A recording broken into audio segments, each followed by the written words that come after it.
Ladies and gentlemen, light up those blunts. We are back in studio with another episode of FFL Weekly. What the fuck was week 2 of the FFL? If you have any answers, please comment below because I'm recording this Wednesday and I'm still at a loss for words. Magnitude 10 headlines in abundance. Starting off with the creme de la creme.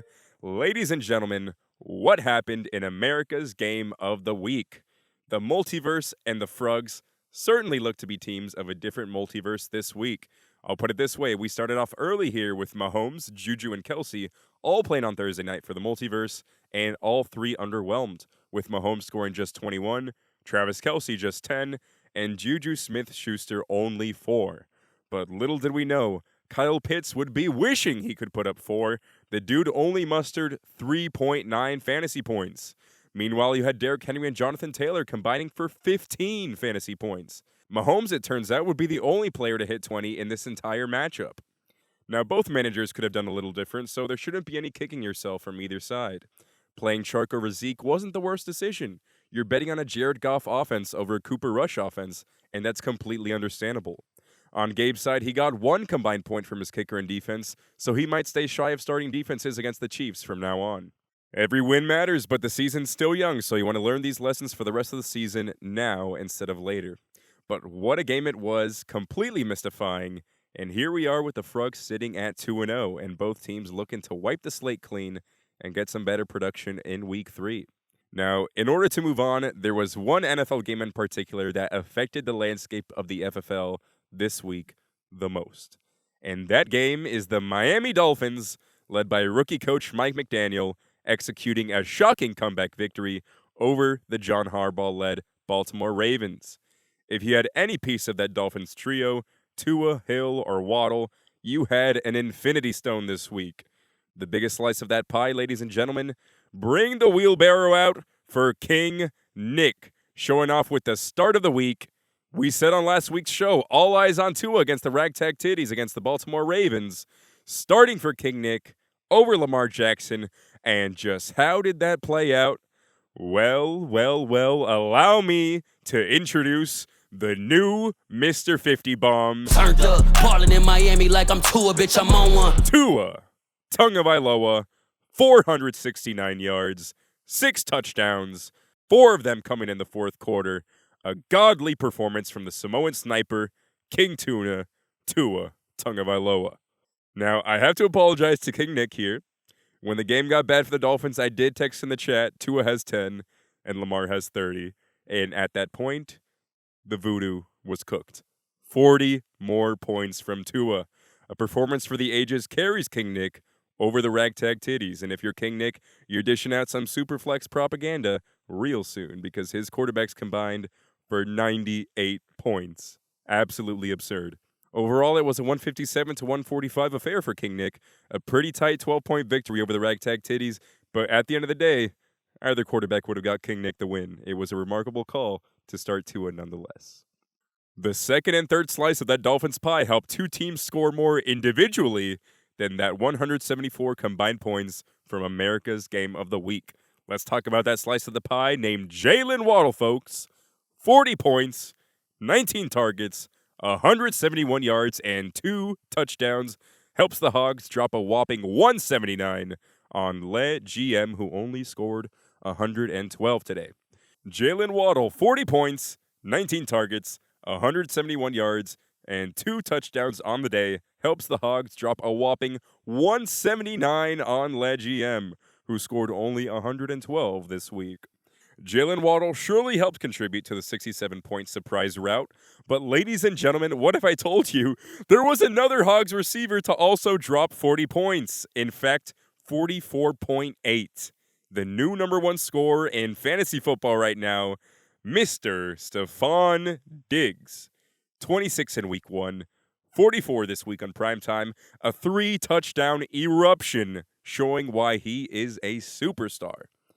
On the other side of the football, Jefferson and Chase each had only 10.8 for rest in peace Pop Smoke, but they're due for 40 any given week. It was just an off day. Same story goes for Javonte and A.J. Dillon, who each could only finish in the single digits. But, look for Le GM's roster to bounce back, and I believe they surely will. Now, that third slice of pie for the Miami Dolphins, folks, it was receiver Tyreek Hill. 42 fantasy points on 11 catches, 190 yards, and 2 touchdowns. It was a 175-101 blowout for the Bangers over tanking Team Cardoso. These Alabama quarterbacks put on a show this weekend. Jalen Hurts, currently the QB3 after a 35-point performance against the Vikings on primetime. It is sure looking sunny in Philadelphia, folks. Now, you had Cooper Kupp scoring 31.8 for the second straight week. He has taken consistency to another level, folks. Great start for these Bangers. And on the other side of the football, tank commander Russell Wilson executing Operation Blow for Bijan flawlessly. 19 last week and 13 this week. Simply not going to cut it if you want to win in the FFL. So for Team Cardoso, he's saying Broncos country, let's ride. It's the newest Bangers, Tyreek and Hurts getting it done for the Bangers. And on the other side of that trade, Sizzle continues to roll high. Why tank when you can win it all, he says. The High Rollers sit atop the standings and have scored the most points this season. This week beating the Rejects 158-114, a 44-point victory. Folks, you know who's the number one running back in football right now? The RB1 in PPR is Nick fucking Chubb. It takes a lot of catches to match 3 touchdowns on the ground last week. And if you're talking about catches, then it's time to talk about Amon-Ra St. Brown. The 22-year-old Sun God is your wide receiver 4 overall. An awesome 20.4 last week. And incredibly, he nearly doubles it this week with 39.4. What a bright start for Amon-Ra St. Brown. And let's take a look at your RB5 overall. It's Clyde Edwards-Helaire. He puts up 2 middle fingers to the fantasy community, saying, "Thanks for giving up on me, fuckers," following up a 22.4 performance last week with a very solid 15.8. Those high rollers sure are rolling high, looking down at the rest of us from the top position. And if disaster strikes, they're just about the only team aside from Team Cardoso with their own first-round pick. So a great start to the season for Sizzle. Ben getting that MVP production from Josh Allen, but he just wasn't able to get much out of Melvin Gordon and Elijah Moore, each finishing with just 6. So these are your FFL standings after week 2. High Rollers on top saying nobody's tanking over here, followed by the Bangers looking to repeat. The Frogs happy to remain undefeated with the 3rd fewest points on the season, and the Hogs got themselves back in the mix with a high-scoring stampede this week. King Nick riding his quarterbacks to a 5th seed placement, and the final playoff team, as of today, rest in peace, Pop Smoke.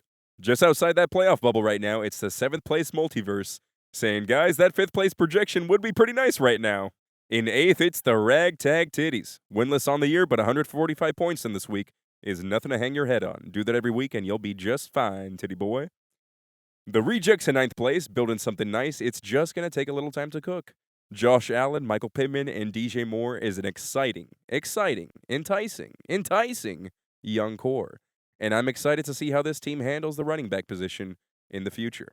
Lastly, by demand, fulfilling the team goals is Team Cardoso, firmly in last place as the only team yet to hit 200 points on the season. 179 so far, folks. It's not pretty, but management's saying trust the process. We've got our eyes on a boy named Bijan. Now let's take a look at week 3 of the FFL. The fans have not been pulled yet, so we're going off the Vegas lines, and it looks like we've got some tight ones here, folks. In fact, a 57% chance of victory is the most lopsided projection across the league, and that's only because the team with 43% hasn't inserted a defense yet. Going down the standings, your first place High Rollers face off against the Ragtag Titties. High Rollers coming out 9-point favorites here, and Nick Chubb gets the Thursday start. Will we see a face-off against Kareem Hunt? As of now, that doesn't seem to be the case because wide receiver 7 overall, Christian Kirk, simply cannot be sidelined. This one's interesting because the Ragtag Titties are desperately looking to not start 0-3, and meanwhile, the High Rollers have been making moves to give themselves a shot in that 2023 draft class. Will another move be made before kickoff? The Titties can only hope, but we'll have to wait and see as we don't have any breaking news live on air today, sadly, folks. But we do have a big game to talk about. In fact, America's Game of the Week, hopefully living up to higher expectations than last week. 2 of the 3 remaining undefeated teams face off. We've got the Bangers and the Frogs on national television. A juicy divisional matchup with the Bangers right now, the 13-point favorites. And speaking of divisional matchups, it seems like everyone in this game is playing a division rival. Jalen Hurts and A.J. Brown go up against Washington. CD versus the Giants.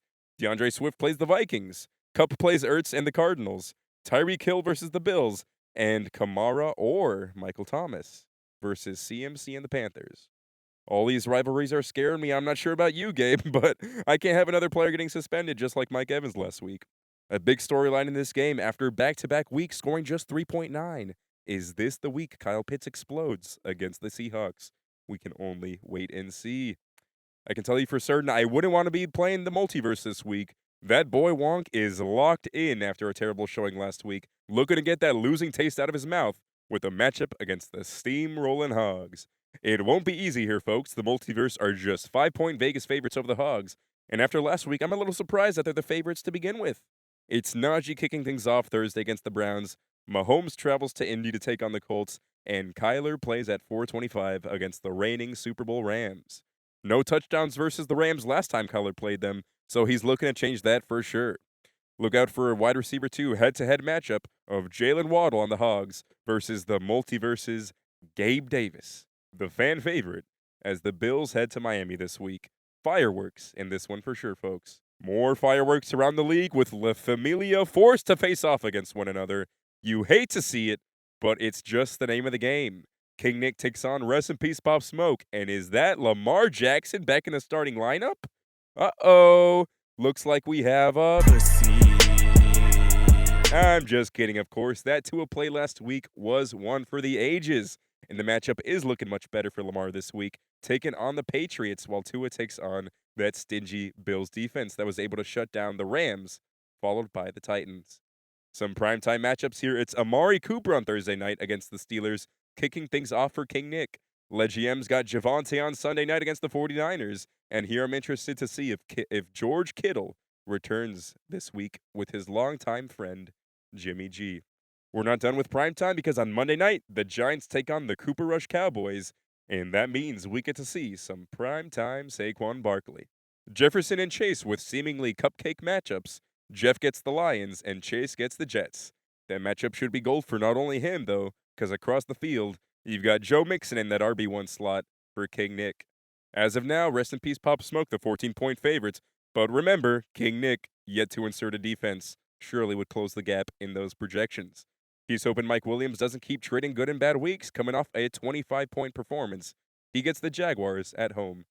In our last matchup of the week, friends become foes. Team Cardoso underestimating his opponent, the winless Rejects, who come out 10-point favorites in this one. The Rejects are looking to show Team Cardoso there was no reason to stress about accidentally winning here. We'll blow you the hell out. He'll need big performances from the returning Michael Pittman, taking on the high-powered Chiefs offense, and Damian Pierce, surely licking his chops against that buttery Bears run defense. I don't know why, but we have 2 primetime bookings for Team Cardoso. Deontay Johnson gets the Browns on Thursday, and Russell Wilson gets Sunday Night Football against familiar face Jimmy G. Well, thanks for staying tuned. I hope you're as hyped as I am for Week 3 of the FFL. I'm so excited to see these matchups play out, folks. Take care, everybody, and have an excellent football weekend.